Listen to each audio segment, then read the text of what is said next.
कुछ अच्छा लगा, परंतु एक चीज बड़ी पीड़ादायक होगी कि वो क्या, पहले तो तू बुलाता है, और फिर बाद में तू धमकाता है। पहले तो तू हमको बुलाता है और नाम लेकर के तू मुरली में हमको बुला रहा था, और जब हम तेरे पास आ गए तो तू हमसे कहता तुम क्यों आई हो यहाँ, अपने अपने पत्नियों को छोड़ के मिल जा वन में, जहाँ सिंह हाथी हिंसक जानवर मिलते हैं, और तुम अपने पत्नियों को छोड़ कर चली आई। तो वो क्या कहती हैं, ये तेरा निराला भाव ठाकुर जी हमने देखा कि पहले तो जीव को बुलाता है, और जब जीव आ जाता है ना तो वो फिर कहते हो कि तू क्यों आया है, लेकिन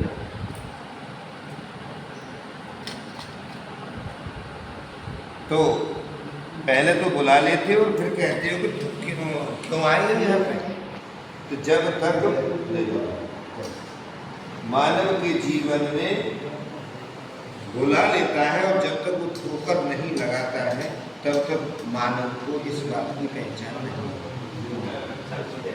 ठीक है, हमें अपने कर्म पर विश्वास है कि हमने जो कर्म किया ठीक किया, परंतु जो परिणाम हमको अपने जीवन में या जो कष्ट हमको हो रहा है उसका परिणाम हम जानते हैं कि इसका परिणाम ऐसा है।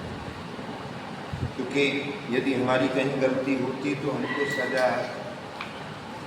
उसी समय मिलती, हमें किसी प्रकार का कोई बाधा, कोई प्रकार की कष्टदायक ऐसी घटना नहीं होती। इसका परिणाम ये है कि हमारे शरीर को जो हमारे यजमान उन्होंने किसी न किसी जन्म में कोई न कोई उनका प्रारब्ध बाकी हो। भाई जब संकल्प उन्होंने ले लिया कथा हम करेंगे तो उन्हें की पीड़ा तो हमारे पे ही आएगी। बिल्कुल वो पीड़ा का जो परिणाम है वो ये है तो उनसे कहीं न कहीं गलती जरूर हुई है जिसका परिणाम हमें भोगना पड़ेगा।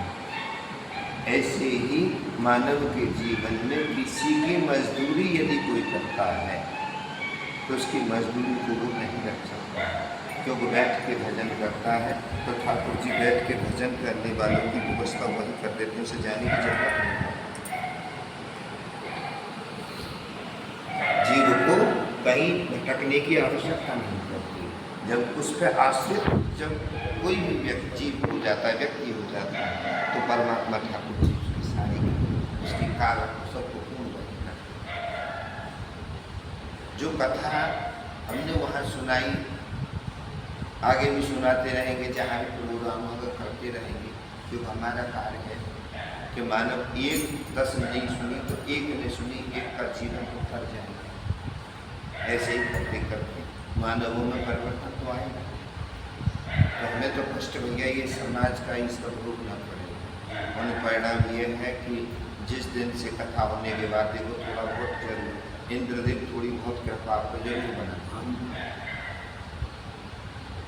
जय जय राधा रमण हरि बोल, जय जय राधा रमण हरि बोल, जय जय राधा रमण हरि बोल, जय जय राधा रमण हरि बोल।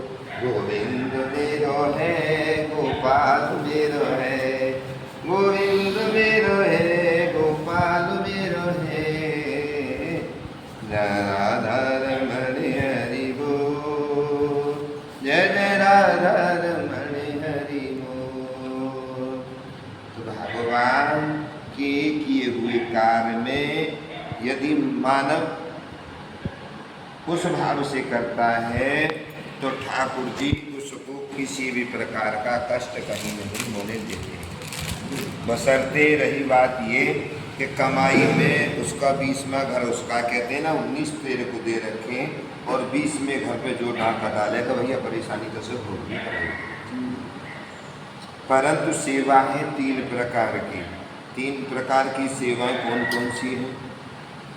एक धन की सेवा है, एक धन की सेवा है, दूसरी क्या है? तन की सेवा है, और चौथी है मन की सेवा। ऐसी भगवान की जब हम पूजा करते हैं, जब भगवान की हम पूजा करते हैं तो व्यवस्था के अनुसार उनकी सेवा हम कर सकते हैं। धन वाला धन से करेगा, मन वाला मन से करेगा, तन वाला तन से करेगा। जैसे जिसके पास कुछ नहीं है वो व्यक्ति कैसे पूजा करे, उसे कहते हैं मानसिक पूजा। वो मानसिक पूजा मानव के जीवन में ऐसी होती है कि अपने हृदय में ये धारण, एक संकल्प, दृढ़ संकल्प मानव को करना पड़ता है कि हम ठाकुर जी की या भोलेनाथ की सेवा करते हैं। भोले बाबा का मंदिर तो मिल जाता है, परंतु हम ठाकुर जी की सेवा करते हैं। तो ठाकुर जी की सेवा करने के लिए मानव को अपने जीवन में ये भाव लाना पड़ेगा कि हम अब इस समय सबसे पहले आप स्वयं जागेंगे, वो व्यक्ति।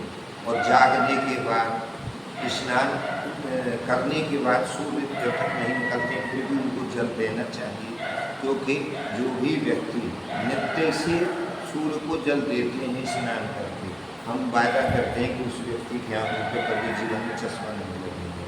परंतु क्या है कि स्नान, अब स्नान भी ब्रह्म स्नान है, ऋषि स्नान है, संत स्नान है।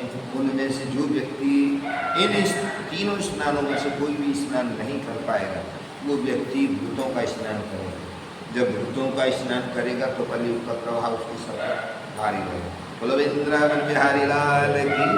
तो इसलिए सबसे पहले तो आप अपने जीवन में यही प्रथम लक्ष्य बना के सूर्य उगने से पहले जगें और उससे पहले स्नान करें, और वही समय ऐसा कार्य परमात्मा से कुछ प्राप्त हो जाए।